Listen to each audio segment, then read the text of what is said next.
Donc bonjour à tous et à toutes, de vous présenter ce film que nous avons réalisé avec la complicité de Philippe pour vous présenter la pédagogie Montessori.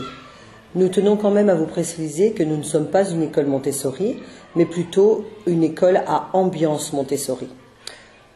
Il convient de vous expliquer d'abord pourquoi nous avons choisi de faire rentrer la pédagogie Montessori de la petite section maternelle, donc dès l'âge de 2 ans jusqu'au CM2. En ce qui me concerne, je me suis aperçue très vite dans mes pratiques pédagogiques que faire du frontal avec les enfants n'était pas une solution.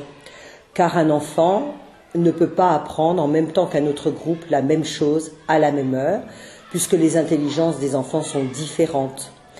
Donc très vite, j'ai parlé de ce projet à l'équipe pédagogique qui a adhéré, donc je les remercie pour ça, mais c'était très vite, on a vu que l'attention n'était pas suffisante et que nous avions besoin de nous former. Nous avons donc constitué un dossier de formation à cette pédagogie et nous avons eu la chance que cette demande soit validée 2 années consécutives. Nous avons travaillé avec d'autres écoles intéressées par cette pédagogie. Ça a été vraiment un moment de ressourcement et on a beaucoup avancé, car une formation, c'est la rencontre avec d'autres personnes, donc ça suscite de nombreux échanges qui ont nourri cette formation. Nous avons aussi eu la grande chance de rencontrer Sylvie Descleb, notre formatrice, car je considère aussi que dans une carrière d'enseignante, les rencontres sont vraiment très importantes et on rencontre toujours quelqu'un sur notre chemin, ce n'est pas un hasard, mais la personne arrive là, au bon moment, quand on en a besoin. Alors, elle a un blog, Montessori, apprendremontessori.fr, que vous pouvez consulter pour voir tout le travail qu'elle fait. C'est une personne qui est excessivement chaleureuse, passionnée par son métier, donc ça a été vraiment un temps fort.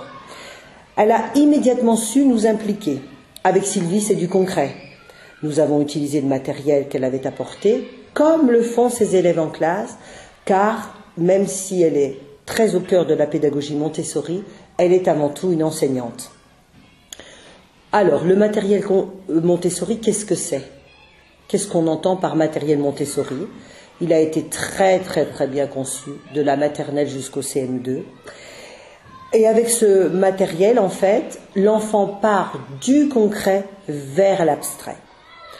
Et les sens des enfants sont en éveil, car ils visualisent le matériel, ils le manipulent autant de fois que nécessaire.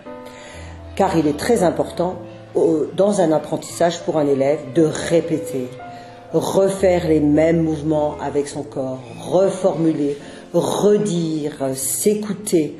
C'est indispensable pour installer la connaissance durablement. Ensuite, bien évidemment, il va se détacher du matériel puisqu'il n'y a pas d'école Montessori alentour. Donc l'objectif, c'est bien qu'il s'en détache, mais attention, lorsque lui seul va considérer qu'il sait le faire et qu'il n'en a plus besoin. Donc l'autonomie est développée avec ce matériel. Et en plus, la maîtresse est disponible pour l'enfant quand il a besoin d'explications. Personnellement, dans ma classe, les autres élèves travaillent sur plan de travail. Donc, ils sont totalement autonomes et ils me réclament quand ils ont besoin de moi. En fait, ce qui est très important dans cette pédagogie, c'est que le rythme de l'enfant est respecté. Ils ne sont pas tous dans un même moule. L'avantage de ce matériel, c'est que l'élève, il est impliqué dans ses apprentissages. Il sait pourquoi, en un seul mot, et pourquoi, en 2 mots, il l'utilise. Il est aussi rassuré, car s'il se trompe, et il a le droit de se tromper à l'école, c'est formateur, eh bien il le voit, il le visualise. Donc c'est très important pour l'enfant, car le statut de l'erreur est reconnu. Et croyez-moi que pour un élève, ça le libère complètement de savoir qu'il peut se tromper. Car l'enfant, dans ses apprentissages, la crainte majeure, c'est l'échec. Ainsi, la confiance et l'estime de l'élève sont renforcées. Expérimenter le matériel Montessori dans sa pratique pédagogique, c'est proposer à l'élève une autre entrée, une porte d'entrée dans ses apprentissages et lui permettre, je répète, d'utiliser tous ses sens.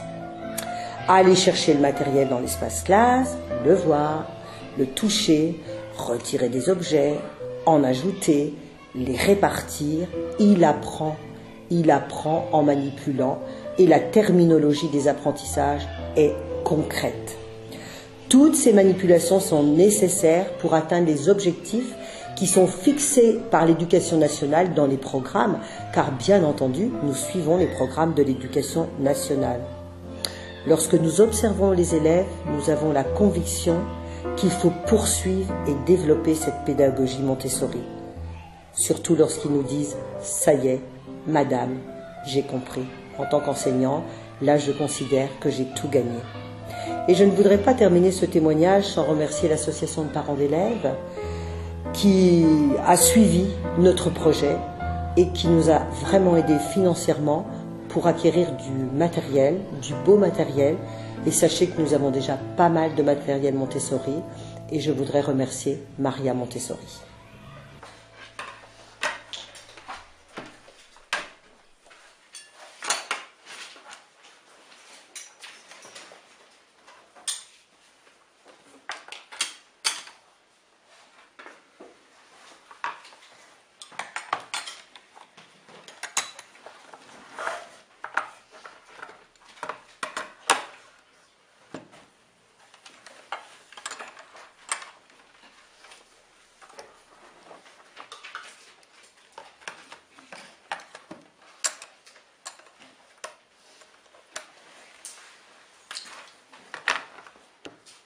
C'est apprendre les fractions en manipulant un matériel. Donc là, par exemple, j'ai 7 huitièmes moins 2 huitièmes. Il faut prendre la plaquette, donc 7 huitièmes moins 2 huitièmes, donc ça fait 5 huitièmes. Voilà. Donc c'est plus simple déjà parce qu'on manipule, donc on comprend plus vite.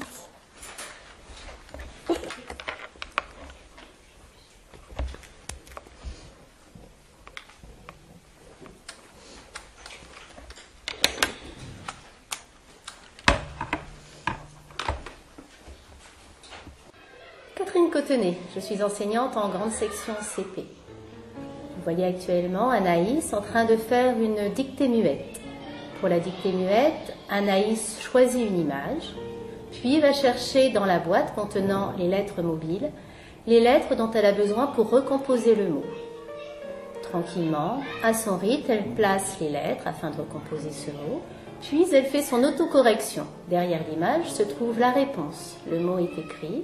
Elle retourne l'image, peut s'assurer qu'elle n'a commis aucune erreur. En cas d'erreur, elle peut recomposer son mot, et ainsi de suite.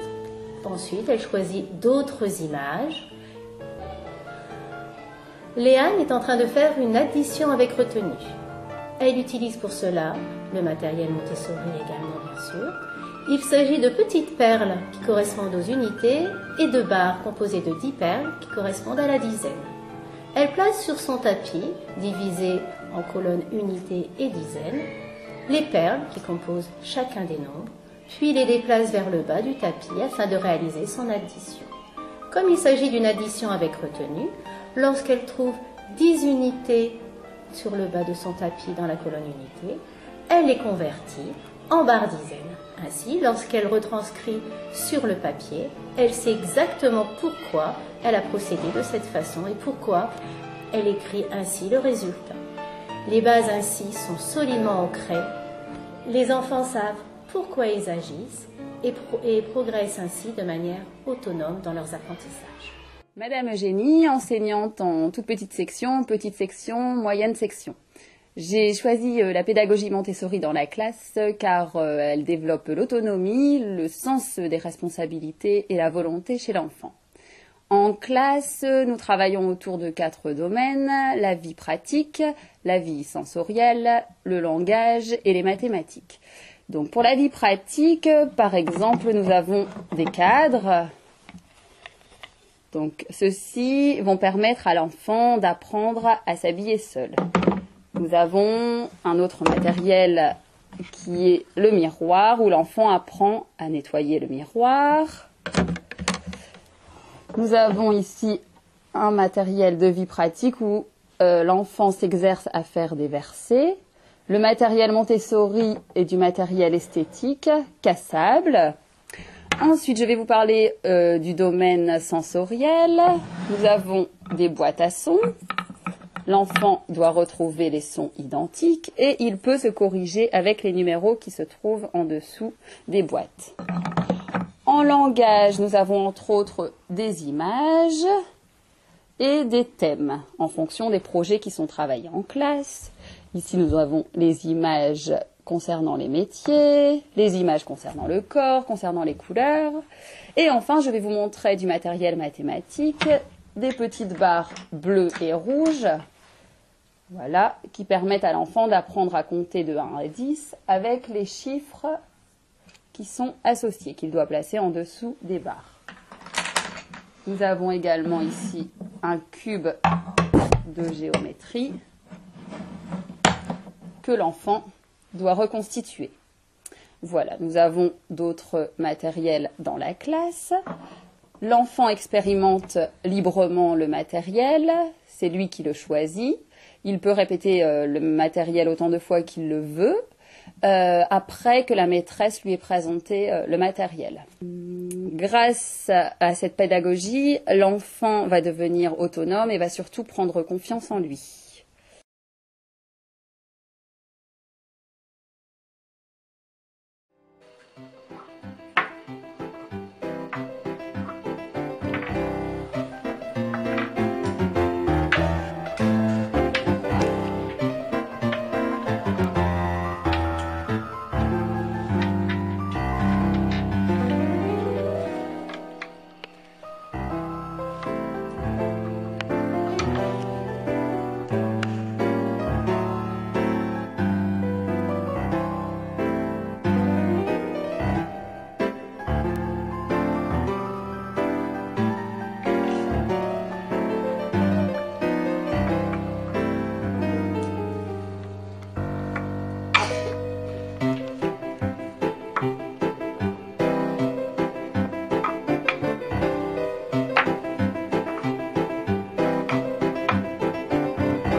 Ma passion pour les enfants, pour le bonheur des enfants et pour Montessori qui assure quand même pas mal de bonheur aux enfants, le bonheur d'aller à l'école, le bonheur d'apprendre, le développement de qualités extraordinaires et que se dire que tout est toujours possible justement, que c'est jamais trop tard et qu'en fonction de chaque enfant peut trouver sa place et peut apprendre et peut être heureux d'aller à l'école.